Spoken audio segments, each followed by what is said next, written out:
오늘 읽은 누가복음 말씀은 마리아가 엘리사벳을 방문했을 때 마리아가 응답한 찬양입니다. 마리아에 대해서 우리가 보통 갖고 있는 이미지는 성화에서 보는 것처럼 굉장히 부드럽고 온화하고 또 순종적인 그런 여성입니다. 실제로 마리아는 천사를 통해 수태고지를 받았을 때 동정녀임에도 주의 여종이오니 말씀대로 내게 이루어지이다 이렇게 온전하게 순종했습니다. 정혼한 약혼녀 신분 입장에서 아들을 갖게 될 것이다 라는 그 소식은 사실은 아무리 천사가 전한 소식이라 할지라도 청천벽력과 같은 그런 일이었을 텐데 마리아는 주의 뜻이면 이루어질 바랍니다 이렇게 받아들였습니다. 이러한 순종은 사가랴와도 비교가 됩니다. 전에 제사장 사가랴가 성소에서 마스크를 잠깐 벗어야겠네요. 성소에서 제사를 드리다가 천사를 통해 아들을 낳게 될 것이다 라는 소식을 들었을 때 사가랴는 비록 수십 년 동안 그 아들을 낳게 해달라는 기도를 해왔고 그 응답을 받았음에도 반가운 소식이었지만 어떻게 그런 일이 이렇게 받아들였죠. 그래서 일정 기간 말을 못하는 그런 벌을 받았었습니다. 이에 비해서 어린 마리아는 온전하게 받아들였죠. 학자들은 당시 결혼 정령기로 볼 때 마리아의 나이가 10대 중반 정도 아니면 또 그 이하일 수도 있는 것으로 추측하고 있습니다. 마리아의 순종을 보면 예수님의 순종이 연상됩니다. 예수님도 겟세마네 동산에서 십자가를 앞에 두시고 내 원대로 마옵시고 아버지 원대로 되기를 원하나이다 이렇게 하나님의 뜻에 절대 복종하셨습니다. 마리아는 절대 복종과 겸손 또 순결과 자비를 가진 여인인 건 맞지만 또 그것 때문에 또 가려져 있는 한 가지 모습이 있습니다. 용감한 모습 또 혁명적인 모습 또 역사적인 투철한 어떤 상황 인식 이런 것을 갖춘 모습입니다. 오늘 우리가 읽은 본문에서도 마리아의 찬양을 보면 그녀는 아무것도 모르는 순진한 여성이 아니었다는 것을 알 수 있습니다. 이스라엘을 긍휼히 여기셨다 이러한 역사 인식이 있었고 줄이는 자를 좋은 것으로 배불리셨으며 부자는 빈손으로 보내셨다. 이렇게 빈부격차에 대한 사회적인 인식도 있습니다. 또 권세 있는 자를 내리치셨다 이런 되게 강한 표현도 있죠. 요즘 시대에 만약에 마리아와 같은 여성이 있다면 대권 주자로 정말 손색이 없을 만큼 그런 여성이었겠다는 생각이 듭니다. 아주 당돌하고 혁명적인 면도 보이는 그러한 마리아 찬가이기 때문에 학자들은 마리아의 찬가를 가장 혁명적인 문서라고 부르고 또 여성 신학에서도 마리아의 찬가가 중요하게 다루어지고 있습니다. 마리아의 찬양은 세 가지로 요약이 됩니다. 첫 번째는 지극히 높으신 하나님이 세상에서 보잘것없는 비천한 여인을 통해 하나님의 크신 뜻을 보이시고 이루셨다. 이스라엘 백성들이 고대하고 고대하던 일을 권력자나 힘있는 종교 지도자를 통해 이루신 게 아니라 이름 없는 한 여인을 통해 이루셨다. 약한 사람을 통해 뜻을 성취하신 하나님을 높이고 있습니다. 두 번째로 마리아는 하나님의 긍휼과 사랑으로 위로를 받게 된 세상을 노래하고 있습니다. 현재의 그 로마의 지금 억압적인 정치 상황이죠. 또 어려운 경제 상황에서 지배자들의 억압으로 두려워 떨고 있던 이들이 하나님의 위로하심을 받게 되었다고 찬양을 합니다. 세 번째로 마리아의 찬양에는 옛적의 선지자를 통해서 조상들에게 약속하신 것을 이루신 것을 찬양합니다. 출애굽한 이후에 이스라엘은 불순종과 죄, 또 하나님을 향한 배신으로 일관되었지만 하나님은 자기의 뜻을 돌이키시지 않으셨고 약속한 구원을 신실하게 이루어 주셨습니다. 이스라엘은 그들의 불신앙으로 인해서 남북이 분열되고 또 강대국들에게 침략을 당하고 또 결국은 나라가 망했습니다. 이제 완전히 역사 속에서 잊혀진 작은 나라에 불과했는데 하나님은 잊지 않으셨습니다. 그 잊지 않으셨다는 가장 큰 증거가 바로 메시아를 보내신 것입니다. 그래서 마리아는 지금 온 이스라엘을 대표해서 하나님의 거룩하심과 그런 업적을 찬양하고 있습니다. 우리가 읽은 누가복음 1장 52절에서 그 권세 있는 자를 내리치셨다 이런 문장이 나오죠. 여기에서 쓰인 헬라어의 의미는 이제 끌어내렸다 그런 뜻이라고 합니다. 그러니까 하나님은 권세 있는 자는 끌어내리신 반면에 비천한 자는 또 아래에서 끌어올리셨습니다. 그리고 53절에서 줄인 자들을 좋은 것으로 배부르게 하시고 부한 자들은 빈손으로 보내셨다고 했습니다. 굶주린 사람은 그 배고픔이 채워지지만 부자들은 이제 가진 것을 잃게 된다는 것입니다. 이사야 말씀에 골짜기마다 도두어지며 산마다 언덕마다 낮아지며 고르지 아니한 곳이 평탄하게 되며 험한 곳이 평지가 될 것이요 라는 말씀이 있습니다. 메시아가 온 다음에 일어날 일입니다. 평탄하게 되려면 높은 데는 좀 깎아야 되겠죠. 그리고 낮은 데는 흙을 이렇게 보충해서 이렇게 북돋아 주어야 합니다. 그래서 그 둘이 합쳐져서 평지가 되는 것, 평탄하게 되는 것이 목적이죠. 가장 높은 하나님의 아들이 낮게 나신 이유는 낮은 자들을 이렇게 보충하시고 북돋아 주시며 높이시기 위해서입니다. 엊그제 이제 가족과 함께 삼척 맹방해변을 이렇게 지나가는 것처럼 차로 이렇게 지나쳐 왔는데 거기는 평소에 사람이 별로 없습니다. 네. 또 해변가에서 뭐 그렇게 눈에 띄는 관광객도 평소에는 없는데 이상하게 그날은 어떤 사람들이 이상하게 그 별로 유명하지도 않은 곳에서 막 사진을 찍고 있는 거예요. 어떤 큰 판넬이 있고요. 그 노랑 바탕의 판넬에 BTS라고 커다란 글자가 쓰여져 있었어요. 제가 자료 사진을 가져왔어요. 네, BTS 순례지로 다시 태어난 삼척. 여기가 맹방해변이라고 합니다. 알고 보니 3월 달에 그 BTS 버터 그 앨범 재킷을 여기서 찍었대요. 그래서 12월인 지금까지도 그 후광 효과로 인하여서 관광객들이 사진을 찍고 있었어요. 저도 이렇게 찍고 오는 건데 하는 그런 아쉬움이 살짝 들었습니다. 평소에는 별로 주목받지 못하던 그런 해변의 가치가 유명한 가수들이 온 것 때문에 이렇게 높아졌습니다. 사람도 이러할진데 하나님의 아들이 오심은 어떻겠습니까? 이름 없는 베들레헴 마구간, 거의 걸음더미에 가까운 낮은 곳이 가치 있는 곳이 되었습니다. 그러니까 하나님의 아들이 오셔서 그렇게 된 것이죠. 이처럼 나의 처지가 먼지더미와 같고 걸음더미와 같을지라도 예수님이 오심으로 가치가 달라졌습니다. 우리 각자의 인생의 가치를 값으로 매긴다면 아마 스스로 설정해 놓은 어떤 값이 있을 것입니다. 뭐 이런저런 이유로 스스로를 이렇게 낮게 값을 매긴 사람이 있고 또 어떤 사람은 스스로를 또 뭐 드물겠지만 높게 매기는 사람도 있을 겁니다. 아마도 뭔가를 많이 갖춘 사람이겠죠. 사회적으로나 경제적으로나. 하지만 그것은 하나님 편에서 하나도 중요하지가 않습니다. 이제 포장지와 같은 거죠.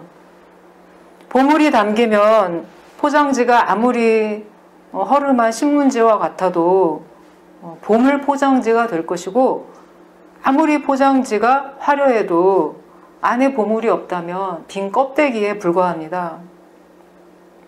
내 삶이 비참하고 어둡게 여겨질 때 이런 나를 찾아오신 보물과 같은 예수님을 기억해야 합니다. 그래서 예수님이 찾아오신 성탄은 낮은 사람들에게 복된 소식입니다. 성서 일과에서는 마리아의 찬가가 시편 113편과 같이 낭독이 되고 있는데 113편도 낮은 자를 높이시는 하나님에 대한 찬양입니다. 113편은 크게 세 부분으로 나뉩니다. 먼저 1절부터 3절까지는 주님의 이름을 찬양하라, 이렇게 찬양에 초대하고 있죠. 1절입니다. 할렐루야, 여호와의 종들아 찬양하라, 여호와의 이름을 찬양하라. 찬양의 중심이 여호와의 이름이죠. 제가 신대원에 다닐 때 기도할 때마다 아빠지 이렇게 기도하는 전도사님이 계셨어요. 그러니까 기도 전부가 아버지로 시작해서 아버지로 끝나요. 그런데도 충분했어요. 그리고 간절했습니다. 우리는 뭐 그걸 우스개처럼 그 전도사님 흉내를 내고 그런 적도 있지만 너무너무 간절한 기도였습니다. 이제 하나님의 이름을 부르는 것만으로도 기도가 되고 찬양할 수가 있는 것이죠.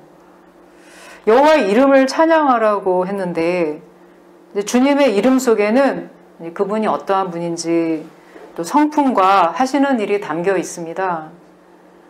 또 하나님의 이름에는 약속이 담겨 있죠. 주님은 자기 백성과 늘 함께하는 분이십니다. 우리가 기도할 때 기도 제목에만 집중하느라 하나님이 어떤 분이신지 자주 잊을 때가 많이 있습니다. 그래서 하나님의 이름을 부르고 기억하는 시간이 꼭 필요합니다. 3절입니다. 해 돋는 데에서부터 해 지는 데까지 여호와의 이름이 찬양을 받으시로다. 우리가 너무 잘 아는 찬양 가사죠. 해 뜨는 데부터 해 지는 데까지, 이게 바로 시편 113편의 말씀을 찬양으로 곡을 붙인 것이죠. 해 돋는 데서부터 해 지는 데까지란 말은 이제 동쪽부터 서쪽까지, 즉 세상 모든 곳을 다 포함하고 있습니다. 하나님은 온 나라, 세상 모든 곳을 다 포함해서 주관하는 분이시라는 뜻입니다.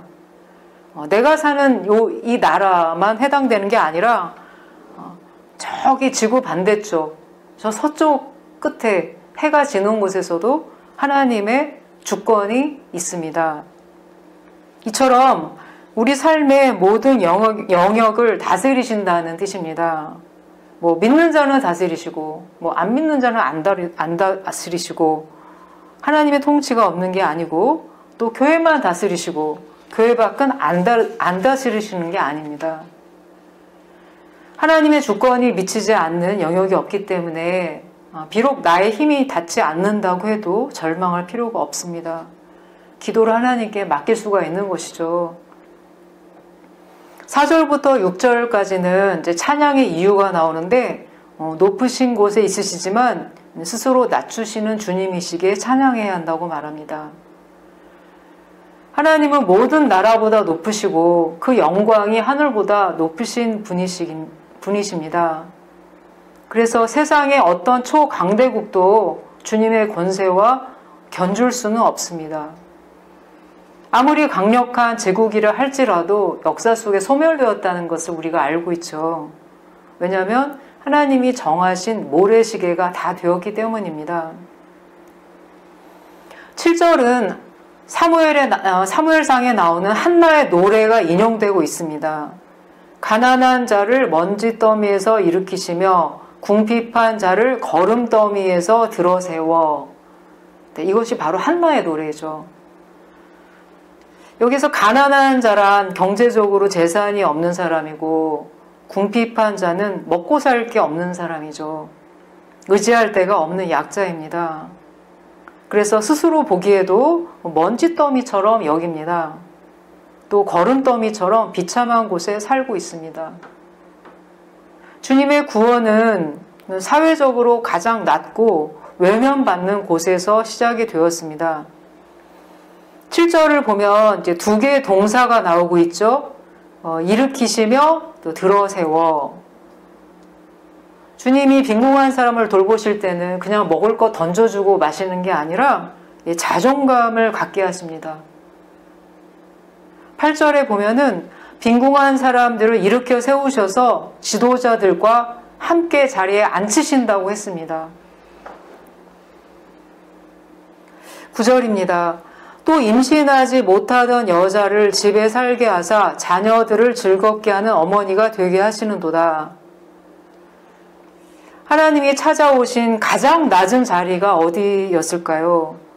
바로 한많은 여자의 자리였습니다. 고대 세계에서 가장 불행한 여자는 결혼해도 아이를 낳지 못하던 그런 여인들이었습니다. 아들이 없는 어머니는 사회에서도 버림받는 위치에 있었습니다.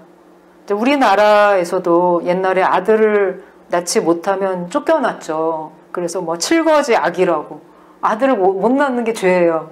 그것 때문에 집에서 쫓겨나도 할 말이 없는 거예요. 그런 취급을 받은 여인을 주님이 찾아오신 거죠. 그래서 그들로 집에 거하게 하시고 떳떳하게 살게 하셨습니다. 우리가 아는 사라도, 또 사무엘의 어머니인 한나도, 또 아이를 낳지 못해서 정말 한이 많은 여자들이었죠. 그리고 엘리사벳도 모두 그런 여인이었습니다. 제가 한국교회 처음 여성들이라는 책을 오래전에 읽고서 제가 지금도 갖고 있는 좋은 책입니다. 여기에는 이름 없는 무명의 여성들인데 조선시대에 처음 이렇게 복음을 접했던 그런 여성들의 어떤 기록이 담겨 있습니다. 이제 구한말에 기독교가 들어왔을 때 정말 그 시대 여성의 위치가 이러했었구나, 이렇게 참 힘들었었구나, 그걸 많이 깨달을 수 있었습니다. 그때 교회를 찾은 여인들은 한많은 여인들이었어요. 믿는 동기가 다 다양해요. 자식을 못 낳는다고 쫓겨나서 갈 데가 없어서 교회에 온 여인도 있었고, 이제 불안당이지만 어떤 보쌈을 당하면 그냥 살아야 하는 어떤 젊은 과부들, 예수 믿으면 남편의 주색 잡기가 잡힐까, 외도가 좀 바람이 잡힐까, 이런 희망 때문에 교회를 찾아온 그런 여인도 있었습니다. 조선시대 그 한많은 여인네들이 예수를 믿은 후에 어떤 변화된 삶을 살았는지 이렇게 생생하게 기록이 되어 있습니다. 그 중에서 집에서 이렇게 구타를 당하면서 남편을 위해 중보하던 김씨 부인의 사례가 실려 있었습니다. 그의 기도가 실려 있었는데요. 그대로 읽어보면 이렇습니다. 남편의 회개를 위해 간절히 기도를 드리고 조반 후 틈을 타서 예배당에 가서 예배를 보리라 하고 남편과 같이 먹을 즈음에 남편이 하는 말이, 오늘 아침에 이상한 일을 보았소. 내가 막 자리에서 일어나는데 예배당에서 학생이 와서 말하기를 나를 부른다 하므로 꿈도 아니었는데 문을 열고 내다보니 아무도 없더이다. 당신이 나를 위해서 기도하더니 아마도 하나님이 나를 부르시는 것이외다. 내가 당신에게 잘못한 일이 많소. 나를 용서하시고 나도 예수를 믿을까 하니 오늘은 예배당에 가볼까. 이렇게 해서 남편이 믿게 되었다는 것이에요. 그래서 이름도 없던 이 김씨 부인이 그 이후에 김세지라는 이름을 선교사님에게 받고 그 후 1년 동안 2000회 이상, 1년에 2000번이면 하루에 몇 번일까요? 5, 6회 정도 되겠죠. 그렇게 신방을 했다고 합니다. 여성을 신방을 했는데 그 여성 중에서도 소외되어 있는 가난한 과부, 기생, 점치는 일을 하던 맹인 여성, 무당, 고아들에게 특별한 관심을 두었습니다. 또 어윤이라는 여인의 이야기도 인상적으로 보았습니다. 어윤이라는 여인은 16에 시집을 갔는데 결혼 사흘 만에 남편이 동학군이 되어서 그만 전사하고 맙니다. 그 사흘 만에 과부가 된 거예요.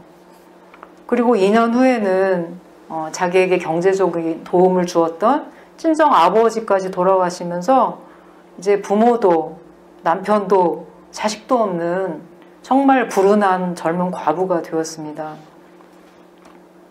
이 처지가 되니까 친정에도 갈 수가 없고 시댁에도 갈 수가 없는 거예요. 부담을 줄까 봐.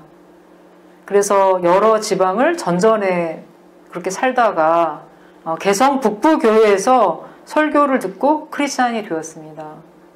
이후에 이분은 불우한 처지의 여성을 교육시키는 여학교에 입학하고 또 졸업한 후에 독립운동을 하고 수감생활을 했고 그리고 고아를 돕는 활동을 하다가 1961년에 보육원생들이 지켜보는 가운데서 숨을 거두었습니다.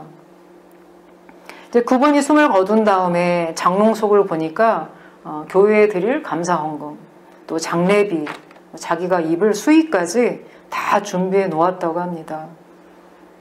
10대 생과부가 되었고 20대에 방황을 하고 온갖 고난을 거쳐서 30대에 크리스찬이 되고 또 40대는 독립운동을 하고 50대부터 80대까지는 고아들의 할머니로 하나님이 이끄시는 삶을 살았습니다. 어느 어린 보육원생이 쓴 글에 이런 글이 있었다고 합니다. 우리 할머님은 이제 친할머니가 아니라 이 보육원의 할머니겠죠. 우리 할머님은 예수님 그대로라고 생각했습니다. 다른 할머니처럼 안락의자에 앉지도 않으시고 방 안에 누우셔서 낮잠도 안 주무시고 밤에도 편히 주무시지 못하시지요. 제일 작은 아이 9명을 돌보아 주십니다. 이 어윤희 님은 그 사회사업 공로를 인정받아서 나이팅게일 훈장도 받으셨고 또 지금도 교회 뜰학에 장로 어윤희 여사의 기념비가 남아있다고 합니다. 이 땅에서는 남편이 일찍 죽은 한많은 과부로 살았고 또 부모가 일찍 돌아가시는 지지리도 복이 없는 그런 여인처럼 보였지만 하나님은 그를 높여주셔서 많은 자녀를 둔 복된 할머니가 되게 하셨습니다. 이게 바로 하나님이 높이시는 방식이시죠. 사회적으로 버림받은 자들이 하나님을 안 이후에 이제는 가장 존경받는 사회 지도층 인사와 함께 그 자리에 앉게 하십니다. 그리고 이런 여인을 즐거운 어머니가 되게 하십니다. 자존감을 찾아주십니다. 그래서 시편의 시인이 묻습니다. 5절과 6절입니다. 여호와 우리 하나님과 같은 이가 누구리요? 높은 곳에 앉으셨으나 스스로 낮추사 천지를 살피시고 아무리 보아도 하나님과 같은 분이 없다고 찬양하고 있어요. 우리가 참 생각해 보아도 하나님 같은 분은 어디에도 없는 것 같아요.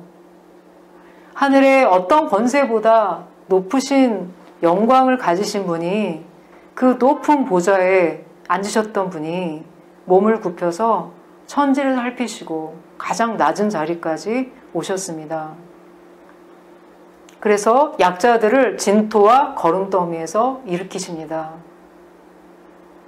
세상의 권세자들은 스스로 더 인기를 받고 싶어하고 어떤 더 찬사와 높임을 받고 싶어서 필요할 때만 있던 쇼맨십으로 자신을 낮추지만 주님은 보이지도 않는 낮은 곳에 오셔서 사람들과 눈높이를 맞추고 돌보고 계십니다. 그래서 우리가 받아야 할 교훈이 이렇습니다. 높은 산이 높음이 주는 혜택 때문에 그냥 자기만 누리려고 매달리는 것도 죄이겠지만 낮은 골짜기가 낮음이 주는 그러한 절망적인 상황 때문에 파묻혀서 스스로를 포기하며 지내는 것도 믿음이 없는 불신앙입니다. 그것은 겸손이 아니죠. 낮은 자리에 있기 때문에 주님을 더욱 가까이 모실 수가 있습니다. 어떤 낮은 자의 특권이 있는 것이죠. 그래서 성탄을 기다리면서 낮은 곳에 오신 하나님을 찬양하고 그리고 나와 같은 일을 늘 주님께서 가까이 하시고 높이시는 것을 느끼시는 한 주간이 되시길 바랍니다. 기도하겠습니다.